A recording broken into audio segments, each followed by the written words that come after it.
William Scull, who Antt is given a chance to, so we gonna let Antt kick this one off. Man. Canelo Alvarez. I didn't know nothing about this guy, and then watch a little tape. I said, oh, he moves. Yeah. Mm-hmm. What Canelo have a problem with? Movers. No one's talking about this guy. If there's 3 fights next weekend, if there's one that people won't buy, it's the Canelo one. If they won't buy one, if because there's one, they're not connected to William Scull. Who the hell is William Scull? Yeah, the IBF champion. Yeah, They felt like he was gifted the title. He's a quiet champion. Yep. What is this guy? What is he? Cubano, but he's a German citizen, but Cuban by descent. Okay, yeah. So I just think it'll be a tough night for Canelo. He's not going to stand there to be punched in the face. But he's a complete Cuban. He's from Cuba. Yeah. He just defected and is in Germany now. Yep.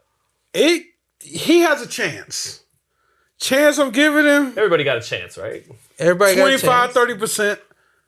If he beats it, he costs my man Terrence Crawford millions and millions of dollars. Yeah. So I think I'm pulling for him to get knocked out more than anything, but I think he's going to be moving. If you can get Canelo frustrated, he would almost quit in the 8th and 9th round, where he'd just put his back on the ropes and if I can't get you, I can't get you. I seen that against Bivol. Bivol just if you could, with the difference though, with he just got to a point where he knew there was nothing that could be done. That's what I'm saying. He's not looking at the same kind of titan. He had no gas. Yeah. But he's not looking at the same kind of titan in this one. This guy is tall, is lean, but he's not a big. Yeah, he's slick. Slick as shit. Obviously, this is years ago, but Lara, we know Floyd Mayweather. I think he has gifts that give Canelo trouble.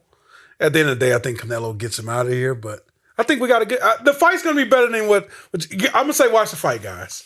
I think we might be surprised and might get a good fight. If we go to the scorecards, you're going to get robbed. It is what it is, but hey, yeah, he could be winning 7-5. He's going to lose 8-4. Okay, we got to get Crawford, Canelo in Vegas, and Omar Miller's walking Terrence Crawford out. Said what?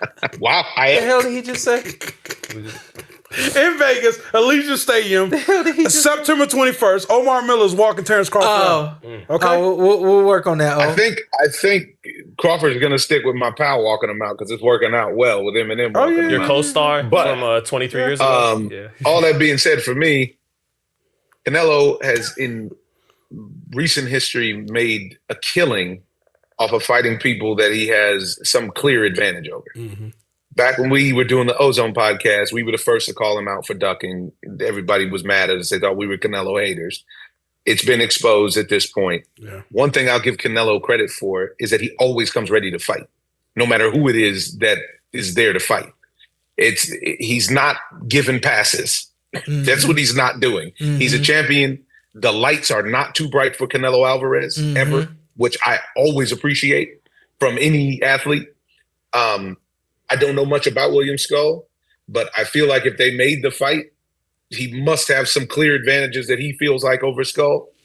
And I don't anticipate this to be anything but another sparring type thing for Canelo, not as a disrespect to Scull, but because everybody seems to come in and do the same thing.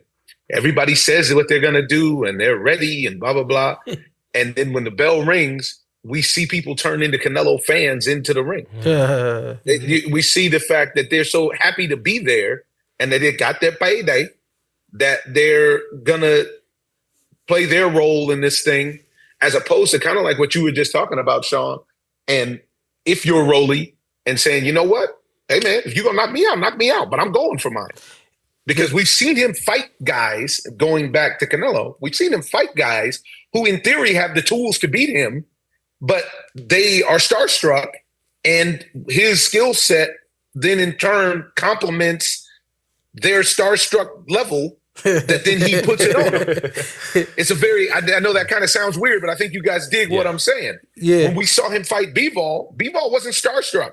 Yeah. Bivol didn't have an excess of respect for Canelo Alvarez. Yeah. As a matter of fact, Bivol had never lost, and he's thinking to himself, why should I lose? I'm the champ.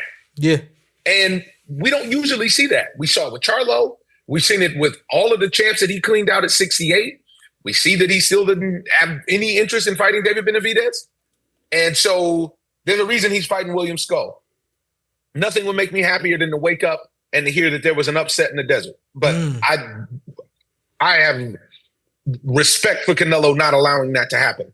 All that said, I'm gonna go real quick, Zittel. All that said, though, William Scull is cut from the Cuban cloth. They don't give a damn who you are. 6 foot. They are like I refer to them as machines, and I used to always hate when people would talk about the Cuban fighters. I'm like, all right, yeah, come on. But I've watched them. I've studied them. They truly are machines. I've said this before. They're very what's the word that I used before? They're very systematic. Whatever they do that. You can't stop them from doing what they do. You have to force them to get away from what they do so very well. And some of them, most of them, are so strong mentally, again, and being locked in at what they do well. Styles make fights.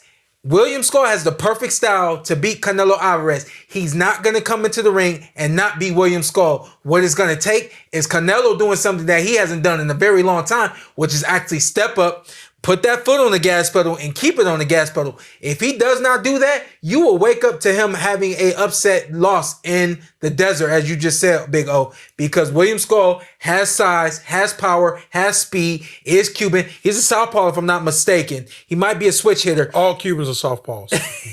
he might be a swich hitter, but he's. I think he is. Is he orthodox? Boxrec says orthodox. He is. He is orthodox. He is orthodox. But he's, like I said, he's very systematic. And the thing that does get them off of that is hitting them hard. So, but Canelo's got to be able to step up and take those chances and hit them hard. Not be too patient. Not be the experienced fighter. I'll catch up to you eventually. The rounds will go. And then the thing that Canelo isn't able to do now, because of the mileage that he's got on him, is turn it up. He's got to actually come to the ring with it turned up and fight there. And as it turns down, he's already pulled a lot out of his opponents. That's what he's not doing now. He's coming into the ring trying to turn it up, and he can't turn it up no more. So he's got to come to the ring with it already turned up, and pull it away from his fighter. That way, as he starts to decline, his opponent does too. Come on, give us something. What'd you say, 75? Yeah, 75. I'll go 70-30. I'll go 70-30. Wow, you got to give him. I need to get fresh on Skull's ability. 70-30 Canelo. Chance 70-30 against Canelo. a guy with the best chin in boxing that, even though he always cherry picks, still comes to fight is actually pretty high. Yeah, 70-30. 70-30 Canelo. Well, Canelo, like Omar was talking about, outside of the Bivol fight, they pretty much had a very similar pattern from Callum Smith, Jermell Charlo, even Berlanga for about 9 or 10 rounds before Berlanga did settle down late in the game, in that fight. Yeah. He backs guys up pillar to post and disarms them, and they have little resistance. A lot of it is because Canelo's excellent. He has one of the best front foot defenses in boxing history. Mm-hmm. Only a few other guys come to mind when I think about guys marching forward and being that slick. He's up there. And then the precision and all that stuff. So giving credit to Canelo, who we all know is a great fighter. One thing I worry about with him, though, in this is he flat? Is it because I think this Motivation. has some Motivation. Yeah, he's made so much money. He's not going to be fighting in front of his people in this fight. You know, that always... Well, he's not flat from that standpoint because he's got a goal. His goal is to be the greatest Mexican fighter of all time. So I think that's enough to keep him, like you said, with all the money that he has made. He's not flat from that standpoint. No, I know. He's out in Tahoe still going in ice baths. Yeah. You know, I have none of his million, and I'm not getting in an ice bath. So he's a savage. I get it. Like he's still always in shape. Never gets fat in between fights. He's a disciplined fighter. There's no two ways about it. He's a true champ, and I agree with Omar. I mean, you preach to the choir about ducking Benavidez, but you know, on we go. Yeah. But I still wonder about it because, like Antt said, motivation. He's making a lot of money. He's making a lot of money, and the money's all guaranteed probably in these 4 fights with Turkey, win or lose. Oh, no doubt. And fighting a long ways from home, the crowd's going to be flat compared to what he's used to. When that Mexico Lindo or El Rey comes on, it's not going to be the same pop behind him. Yeah, getting ready for that. And Scull might with his movement and size as being a natural super middleweight coming from the Cuban school, he might do enough just to not make him look good. Mm-hmm. And that's enough. That's enough to put a dent. This is supposed to be a commercial for Canelo Crawford. Mm-hmm. Now that I think about it, Oscar De La Hoya had a commercial fight against Felix Sturm from Germany, an undefeated, unheralded title holder who really probably beat Oscar De La Hoya. But you got to get out the way, Felix Sturm. We got to do this De La Hoya Hopkins. So you never know. You never know in this sport. But I just think Canelo's Canelo. I do wonder, though, over almost about 70 fights, all the hundreds of millions in the bank, fighting a long way away from home against a guy who's not supposed to be a threat, does he look flat? And if he does look flat, I still think he gets the job done because he's a great fighter. That's just what I wonder about him heading into this. So we'll see. What's percentage? 80, 20, 90, 10 Canelo. Okay. There you go. I'm with you on this one. This is you coming from somebody who's obviously not the biggest Canelo fan, but I got to respect what he does. Yeah. Now, I got something you guys aren't even talking about, though, which is a trip, which is the undercard on that. You see, your boy Martin Bacoli is back after stepping in. Already? And he's back against Hafey, who for a long time, Hafey was like the hardest hitting dude in boxing. Yeah. Until he caught an L, and I don't know if he's been back in the ring since, but that's a thumper's fight. If there's a fight on that card that I want to watch, it's that one. We got a lot of fights we missed. Heavyweights.